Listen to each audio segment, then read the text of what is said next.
নমস্কার, আমার নাম মনিকা মজুমদার। আমার কবিতার নাম বীরপুরুষ, যেটা লিখেছেন গুরুদেব রবীন্দ্রনাথ ঠাকুর। মনে করো যেন বিদেশ করে বাকে দিয়ে যাচ্ছি অনেক দূরে। তুমি যাচ্ছ পালকিটি বা ধরে, দরজা দুটো একটু ফাঁক করে। আমি যাচ্ছি নাগার ঘোড়া করে, তবু গিয়ে তোমার পাশে পাশে। রাস্তা থেকে ঘোড়া ঘুরে ঘুরে আমার দুটোই বেয়ে ঘুরে আসে। সত্যি হলো সূর্যটা পাটে, এলাম যেন জোড়া দিকে পাঠে। শুধু করে যে পারে চায়, কোনোখানে জনগণ নয়। তুমি যেন অগণগণে যায়, ভয় পেয়েছ, ভাবছ এলাম কোথায়। আমি বলছি ভয় করো না বাবু, ওই দেখা যায় বড় ভবিষ্যৎ। চোর কাটাতে বাস রয়েছে বেগে, বাস কাটাতে পথ গিয়েছে বেগে। গরু বাছু নেই কোনোখানে, সত্যি হতে গিয়েছে গায়ের পানে।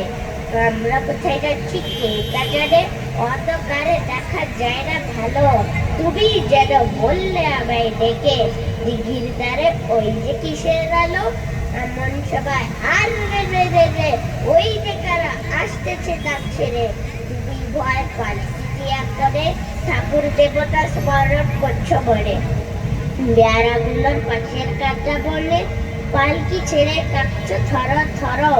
আমি যেন তোমায় বলছি এসে দেখে, আমি আছি ভয় কেন না করো। হাতে লাঠি, মাথায় ঝাঁকড়া চুল, কানে তাদের গজার জোগাড় ফুল। আমি বলি দাঁড় খবরদার, এক পা কাছে আসিস যদি আর। এই ছেদা কামার তলোয়ার টুকরো করে দেবো তোদের সেরে। শুনে তারা লম্ব দিয়ে উঠে চেঁচিয়ে উঠলো আর রে। আর তুমি বললে যাস না খোকা রে। আমি বলি দেখো না চুপ করে। ছুটিয়ে ঘোরা গেলাম তাদের মাঝে, ধান তলোয়ার ঝনঝনিয়ে বাজে। কি ভয়ানক লড়াই হলো মাঝে, শুনে তোমার গায়ে দেবে কাটা। কত লোক যে পালিয়ে গেল ভয়, কত লোকের মাথা পড়লো কাটা। এত লোকের সঙ্গে লড়াই করে ভাবছো খোকা গেল বুঝি মরে। আমি তখন রক্ত মেখে ঘেমে বলছি এসে লড়াই গেছে থেমে। তুমি শুনে পালকি থেকে নেমে চুমু খেয়ে নিচ্ছ আমায় কোলে। বলছো ভাগ্যে খোকা সঙ্গে ছিল, কি দুর্দশাই হতো তা না হলে। রোজ কত কি ঘটে যাহা তাহা, এমন কেন সত্যি হয় না আহা।